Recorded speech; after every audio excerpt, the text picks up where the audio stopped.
Pre, good morning. Good morning mga kabati, mga kasot. Pasensya na kayo. Good morning. Galing ako sa kusina. Nag-ayos ako ng pinamalegi yun. Ang kaming pinamalegi. Magkano inabot? Pinagkasa ko 350. 50 pesos bandisal, giniling, 2 sibuyas, 2 bawang, tofu. Kaya ako, humahanga sa mga tawag nito, inanang tahanan o sino man ang nagbabudget sa bahay kung paano napapagkasa pare budget ngayon ang tulad po nun. Pag ilang araw natin yun, 3. buti ka mo, mayroong ayuda, barangay, di ba? Spaghetti, sauce. So, darigdagan lang namin ng giniling, 1/4 na giniling, 1/4 na lang, magkaroon ng talaga, di ba? Isa. Spaghetti ulit po, yun ang meron eh. Di ba? Tapos, Ganyan po kahirap ang buhay namin. yun na to, di ba? Tapos, yung galing naman sa munisipyo Macaroni, bahala na, di ba? Kaya kidlat, huwag ka muna magre-request ako ano-ano, di ba? Anyway po, good morning sa inyo lahat. We like to take this opportunity para may nag-message ka, gabi kasi diba ginising kita. Yung, I forgot the name, sorry I did not get your name. It's in, I think it's in Spanish or Italian or other language. Nabothered po siya sa video na, short video namin na 1 minute na Lean on Me. It's a black and white video. Si Kuya Bob nilalaro si Kidlat. And nabothered siya kung paano nilalaro kasi. Binubukan bibig. Hinahawakan ni Kuya Bob yung, which is late ko napansin. I would like to take this opportunity to everyone who are bothered with that video.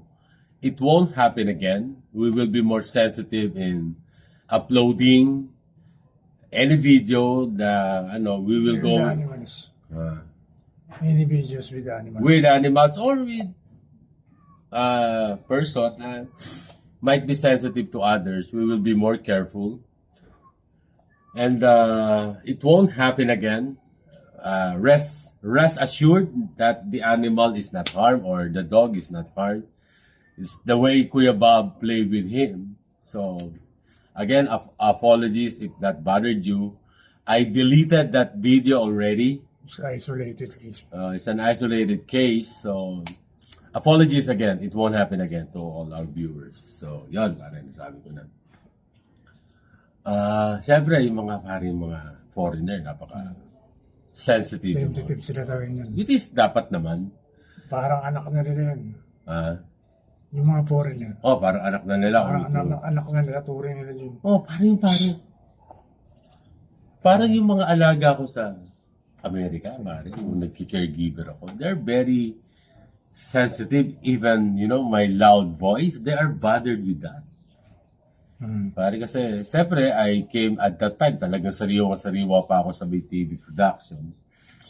Tapos, bigla ako nag-caregiver sa Amerika. Pare, bothered sila.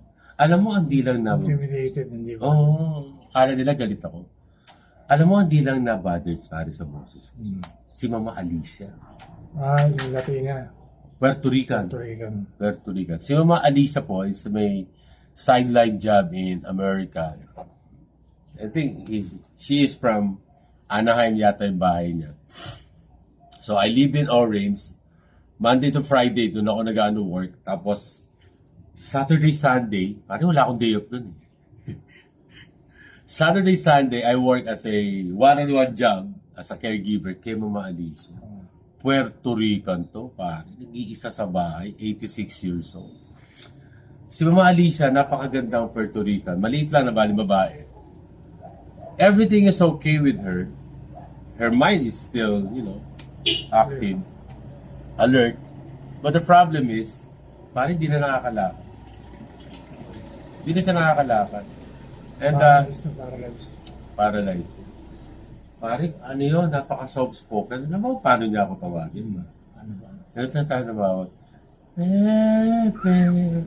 Nung una, akala ko, tinatawag ako ng multo. Parang sabi Scooby-Doo. Di ba yung mga cartoons sa Scooby-Doo? Ganun sa tawag. Pepe. Nakatakot yan. Oo, ganun siya. Napaka-soft-spoken po kasi. Kaya nung minsan, yung naikwento ko sa ka-vlog namin una, yung kababalagan, yung may dumaang shadow sa akin. Yung, alam nyo si kamatayan, yung parang tela lang na kulay itim na dumaan sa may kisame. Tumago sa kanya. Napatili siya. That's the first time, pare, na nadinig ko malakas ang boses niya sa takot. Ngayon, tinanong ko po dun sa kanyang anak, ang gwapo po ng anak, no? Kasi nga, lahi Puerto Rican. Pare, kamukha ni Marky. Pogi. He is a professor sa UCLA, but sadly, I think it's before pandemic, I heard it from my partner. Hello, paring Tony Gallardo.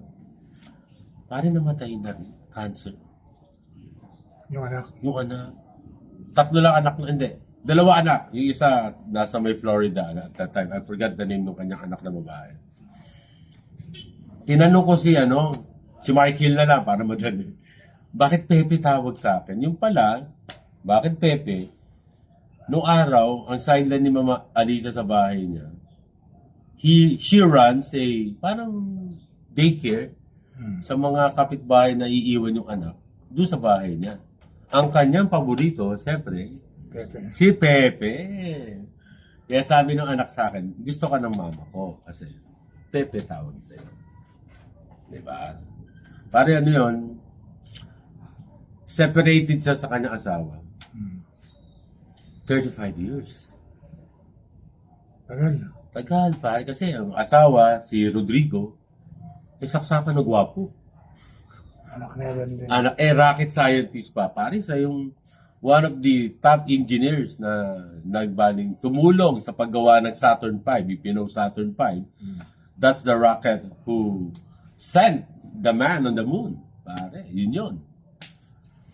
So, Rocket engineer. rocket engineer talaga, pare. Dito kasi iba ako lugar ng rocket. Rocket talaga. Ayan, tulad ng mga hinayupak, di ba? Pero pare, I just want to share this. Ang gandang love story. So, alaga ko si Mama Alicia. Tapos pare, ilang buwan ko na alaga kasi inalagaan ko yun for more than a year. Pare, nagkasakit na rin si Rodrigo. Kinausap ako nung anak, kasama si Tony, na baka pwede yung tatay nila pagsamahin na kasi nga parang binigyan na lang ng ilang months to live yung tatay. For them, it's nice na magkasama sila. Noong una ayaw pa nung ni Mama Alicia eh. Pero siyempre, siguro 35 years. 35 years na hiwalay. But after kausapin, pumayag din si Mama Alicia. There is 3 kwarto ron sa bahay niya. Sa bungalow type house. So, nasa isang kwarto si Mama Alicia. Yung isang kwarto, yun yung ginagamit ng anak na babae. Pag nandun, kwarto niya talaga yun. Simula na maliit siya. Tapos, meron pa isang kwarto. Doon nilagay ngayon si Rodrigo. Pagkakita ko kay Rodrigo, pare, fit na fit. Walang tiyan, walang taba, puro muscle. Pare, at 80 plus. Fit na fit si Rodrigo. Again, alam niyo po, ang dementia saka Alzheimer's must be understood, lalo tayo mga Pilipino. Kasi sa kultura natin, ulyanin ang tawag dyan, di ba? Diba? Ulyanin. Ang naging problema na talaga yung ulo. Diba? Bumigay na. Bumalik sa pagkabata. So, inalagaan ko rin po, for short, si Rodrigo sa si Mama Alicia ng sabay. But sadly, siyempre, talagang mas unang nanghihina si Rodrigo, iba rin na. Ano po yun? Nakakatuwa, pare. Nasa adjacent room, hindi naman magkatapat pala. Nag-uusap ng mga huling buwan. Hindi siya pinupuntahan sa kwarto ni Mama Alicia. Kasi siya, galit pa rin siya. Alam niya nandun, pero hindi niya pinupuntahan. Pero noong mga last months ni Rodrigo, nag-uusap yung dalawa. Puerto Rican nga lang, I cannot really understand it, what they're talking about. But, nag-uusap at the start. Tapos siguro, hihula ko na lang to, parang sinabi ni Bali Rodrigo, kausapin mo naman ako. O, punta ka naman dito sa room ko. Mag-usap tayo personal. One day, nung ako naka-duty, tinawag ako ni Mama Alicia. Pepe. Gumano na naman, pare. Dilapit ako. Mama, Alicia, por qué?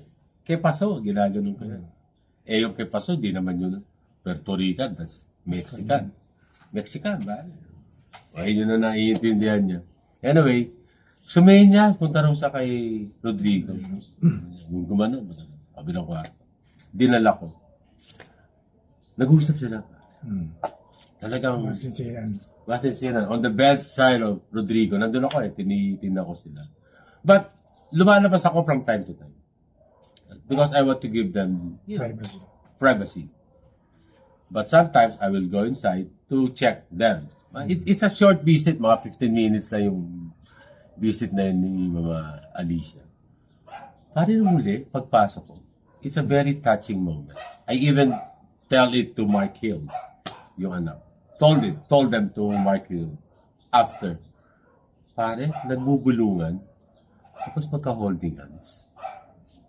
After 35 years. After 35 years. Pare, I was so touched by it, nagkaroon ng kapatawaran. In short, hinulaan ko na yung eksena. Kung meron lang vlog nun, na-vlog ko, ganda. Pare, magkahawa kamay. Tapos nagbubulungan. Umiiyak. Pareho. Heart to heart yun. Heart to heart to. I was so touched by it, and I even tell it to Mark Hill. Mark Hill na lang po gamitin natin pangalan. I forgot the name. Pare, alam mo niya, alam mo sabi sa akin, you're very lucky. You were able to see it. And thank you for sharing it with us. Kasama niya yung kanyang kasawa. Very, very, very, very touching. Moral lesson of the story. Hindi naman po, sabi nga ni Parisol sa akin, isang araw, tama na pagiging senti. I will do that. I have moved on with that. Pero, pare, yun lagi ko sinasabi. Hanggang kailan tayong dalawa, si Kuya Bang, patatawarin. Kita niyo naman po si Sol. Pero makakalakad ka. Si Sol na lang. Sana po, dalawin niyo na. Patawarin niyo na. Magkaroon na ng true reconciliation na. Hindi naman, di ba? I know na nasaktan po namin kayo. I know na napakasakit ang aming Ito lang ginawa. yan, brad. Yung mga kriminal nga eh. Yes. Sentensya, may katapusan. Merong pardon. May pardon. Lalo ngayon magpapasko. Yung sa atin, hindi ko alam hanggang kailan. Hanggang kailan. Pasensya na po sa boses ko. Pero, ang maganda, gaya nung napanood natin na vlog, let's do it anyway. Yes. Umasa pa rin. Hindi, tama. Yun nga po yung napag-usapan namin ni Sol. Magpapatuloy kami. Pati si Kuya Bob, we are trying to tell kay Kuya Bob na magpatuloy, mamuhay sa buhay araw-araw na ibinigay ng ating Panginoong Yesus. Magsisi. Oo, kasi we're lucky enough. Meron tayong bahay. Meron tayong pagkain, kahit nakapos. Humihinga pa tayo. Ikaw nakakalakad pa. At higit sa lahat, nakakapag-vlog pa tayo. Nakakapag-vlog. Nakakatulong pa sa iba. Pero, yun nga po yun, ang tanong namin sa bawat isa. This is not a question to our loved ones. Hanggang kailan? Kasi, tulad, sinasabi mo, preso nga, meron dalaw tuwing Pasko. When was the last time? May yun. Meron May pa. limit yung sensation. Masakit po yung ginawa namin. That's true. Pero, sana po magkaroon ng totoong patawaran. Si, Kailan mo maalis yung 35 years, nakatawad. pero hihintay mo pa yan on your dying bed. Ay, hindi na. Di ba ba? Saka, I knew someone, 18 years sila. I think they're together now. Not together as in together, but they are really nag-date. Very close. Una, nagkaroon ng kapatawaran. Pangalawa, they're trying their best na, you know, Kasama. to show their appreciation to each other, to show na what is past is past. Pare, may napanood nga ako sa gabi lang. I will share it to you. Share to ng monk, yung mga monks, sila Dalai Lama. Ano ba klaseng monks yun? Di ko alam. Tibetan monks. Tibet, oo. Ano na? Tibetan Monks. monks. Ang ganda rin sinabi niya, I will make it short na lang. You live on a daily basis, day to day. I will keep it simple, but I will turn. You live for a day. You live for a day. Why? Yung kahapon, Tapos na yun. tapos na yan, hindi mo na pwedeng balikan. Kahapon yun eh. Pwede i-rewind. Yung bukas, hindi pa rin pwede because it's too early. So you live today. If you're going to live happy every single day, on that particular day, ngayon, present time, you will be happy for the rest of your life. Kasi ba't mo iisipin yung kahapon, past na yan eh. Ba't mo iisipin yung baling bukas? Wala pa yun. You live today, you live happy today. Ang ganda na sinabi niya, the way it was explained by him, it's really nice. I tried to explain it in yung pinakasimple. Pero, again po, hindi kami nagpapaawa sa aming mga pamilya. Walang ganun. We're just asking, hanggang kailan? Siyempre, hindi naman kami makakasagot nun. Siyempre, Sila makakasagot na yun. sabi nga, masakit din naman, inaamin naman namin na masakit yung ginawa namin. Pero sana naman po, hindi dahil sa Pasko, I will live day to day, pare. Yan, sabi mo nga, meron pinakain, may bahay, etc. Pero kahit, yan, pinapagkasya, salamat nga pala, thank you ka kay Nori. Maraming Nori, salamat sa padala. Hindi na pa isa, diba? Meron pa isa. Mike Karay, mabuhay ka. Salamat. Yan. Nakabili kami LPG. Nakabili LPG, nakapamalengke, galing kay Nori, nakabayad ng utang kay Beng. Kay Morning Ging. po. Morning po. So, kahit may kulang pa kay Beng, kay Bing, nakabayad kahit konti, di ba? So, yun po, kami po magpapatuloy, mahalin ang ating pamilya. We are not going to force them or, We will do it anyway. gagawin po namin yung tama. Yung tamang gawin. Mananalangin, aasa, magtatrabaho. Si Sol po, kahit nasa upuan lang yan, laging halos umapo yung telepono sa kakagawa ng kanyang dapat gawin sa kanyang mga business deal. Ako naman po, as of the moment, medyo slow down ang aking ginagawa. So, I'm doing my best to do whatever I can sa bahay, and then sa bahay niya, sa kanya, and whatever things na pinapagawa sa akin ni Lord every single day sa church. Halos laman na nga ako ng simbahan. Anyway po, si Kuya Bob, tira mo si Kuya Bob, diba? Naghihintay din. So, nalapit po ako sa mga taong hiwalay at mayroong kapansanan. Sabi ko nga, kung ito muna ang pinapagawa sa akin ni Lord, you'll do it? Anyway. Again po, hindi kami nagmamakaawa na madalaw. Hindi rin kami nakikipagbalikan ba tayo? Hindi naman. Hindi naman. Humingi lang tayong tawad. Ano lang, of course, we want to see our kids. We want to see our wife. Pa din, kasi kasal pa rin eh. there's still a marriage between us. Kasal tayo. May bond pa rin. May bond din.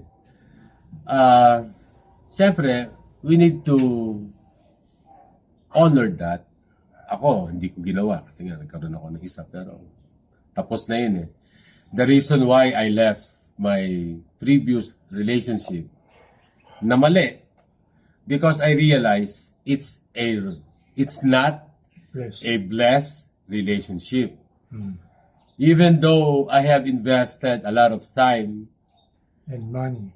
and money, financial things, I have given everything to her, I realize it's okay na because Kikitain pa yun. saka tinatama ko yung mali eh. Mm. Mali siya eh. You have to pay the price. If the price is hindi ko na makukuha yun, So be it. I will take it kahit hindi dapat. Kasi dapat ibalik niya yung sa akin. To be fair sa akin. Pero kung hindi na talaga, Saksak niya na sa baga niya. hindi naman. Ang ano. That's the price that I need to pay in doing that wrong relationship. If I needed to correct my baling pagkakamali at yun ang magiging kabayaran, tatanggapin ko na naman maluwag sa puso ko. Di ba? Ganun na lang yun. Ba? Total naman, di ba? Punta tayo Dubai, ba? Oo, malapit na. Oy, hintayin nyo kami sa Dubai. Yan. So, again, how much is too much? Hindi. Sorry po. But at the end of the day, para ikaw, you try to talk to your family. Ito na.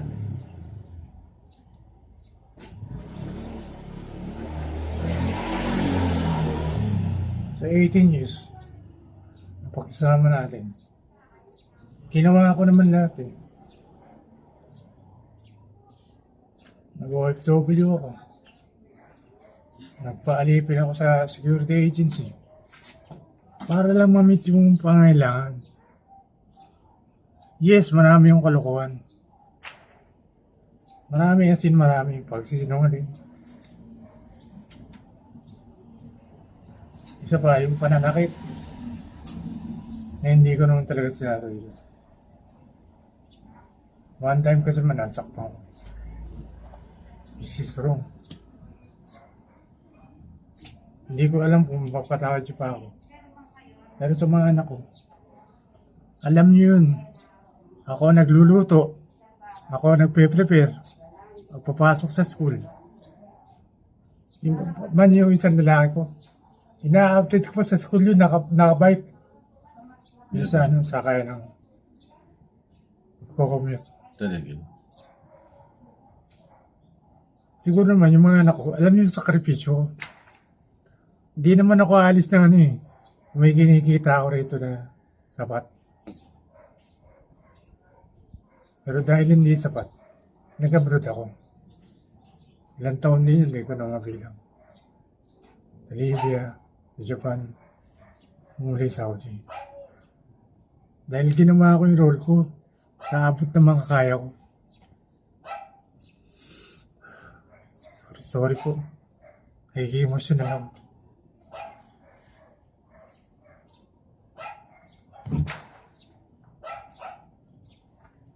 Yabi, alam mo yan. Ako nagluluto dahil hindi ka marunong. Pero tinanggap ko yun. Imbis na nagpapahinga pag Sabado, mamaligi pa ako para may kainin tayo. Dahil ayoko may storm yung trabaho mo. Sana na-realize mo yun.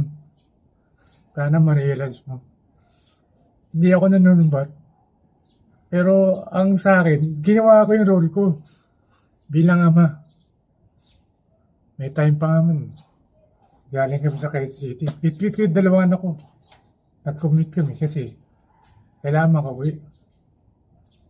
Dera sa Kasishishi. Alam niyo yung hirap ko sa inyo. Hindi ako nanunumbat.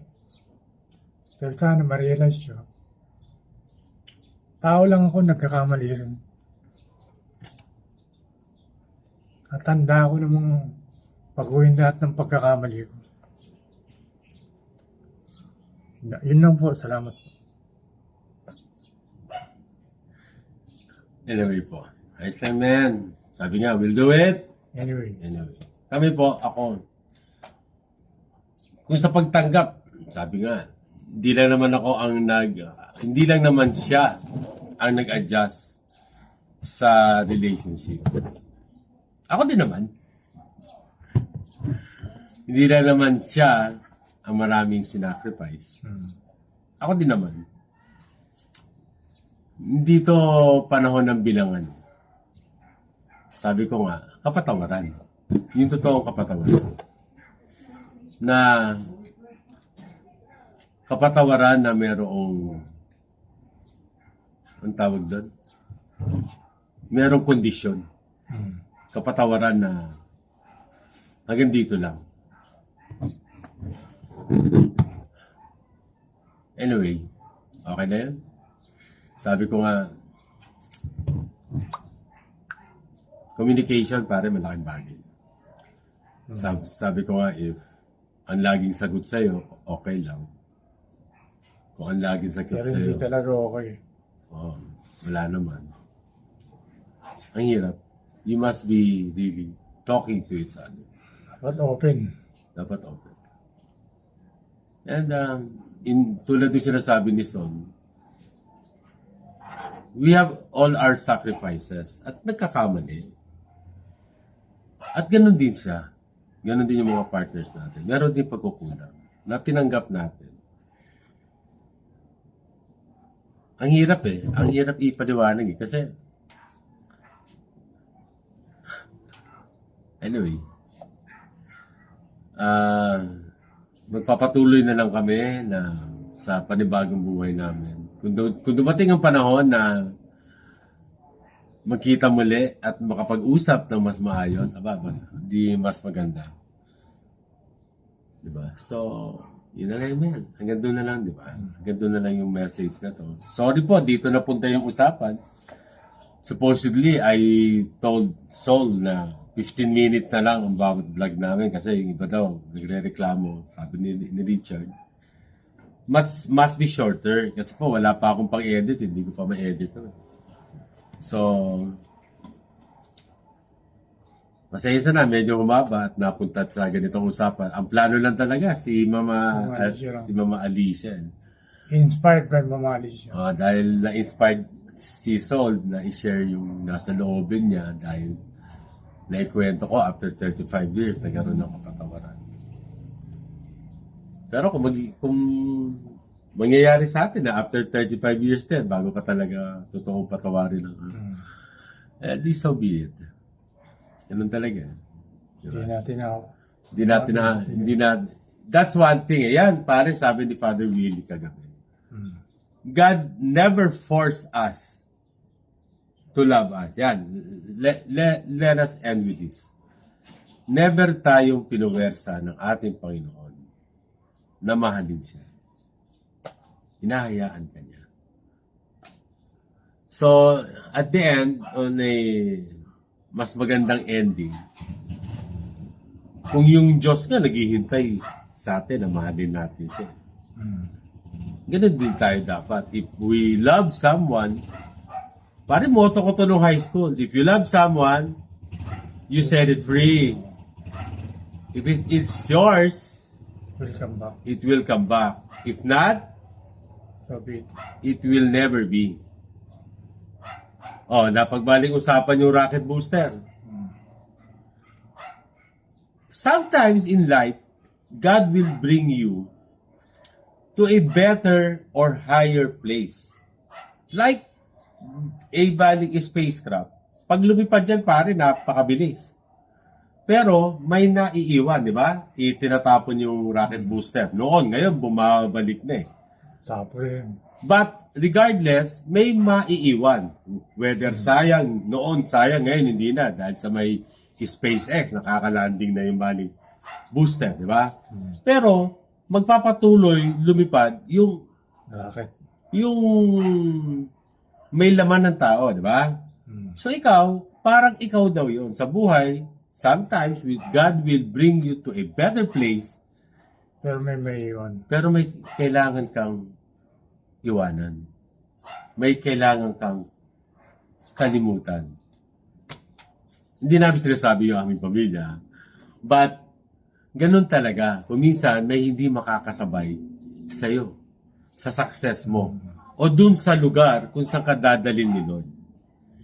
Kasi, kung minsan, sa tingin ni Lord, Mas papaganda kami. hindi mo deserve yon at hindi mo, di ba? Hindi mo kailangan mag-taste dun. God will bring you to it doesn't necessarily yung siyempre pamilya natin. Kasi nasabi ko na sometimes God will bring you to a better place pero meron kang dapat iwanan. Ang sa atin, alin, yung masamang bisyo natin. Di ba? Masamang bisyo ko, yung dati mong ginagawa. Yung po, kailangan namin iwanan yun. Kasi kung hindi kami makakalipad ng matutaan. Maybe we're going somewhere to our family. We don't know. God only knows. Pero ang sinasabi noong money story na yun, meron kang kailangan iwanan. Baka yun yung mga nakalipas natin. Ang pagkakamali natin. Yung mga pagkakamali natin. Kung saan tayo pupunta, yung better place na sinasabi, baka sa ating pamilya, or somewhere else, nasa tingin ni Lord, mas ikaka-buti na. Mali mo, sa dulo, si Alice Dixon, sa kasi Diana. Nagkakalokohan eh. Nagbibiro lang ako. Kaya ka binulong ko na lang, para hindi na nila maging. Anyway, so yun lang po. Pasensya na pa kayo. Medyo naging emotional si Paring Sol. Okay lang yan, Ben. But, ang message ko po sa aking pamilya, mahal kayo ni Daddy. Lorraine, Arian, Diana, mahal kayo ni Daddy. Andito lang si Daddy para sa inyo. You are the best place that I want to be. Okay? So, mga kabady, mga kasong, ikaw na mag-ending. We'll see you later, but not soon. Not soon. Bye po. Bye po. Alright. Asa ba? Asa na?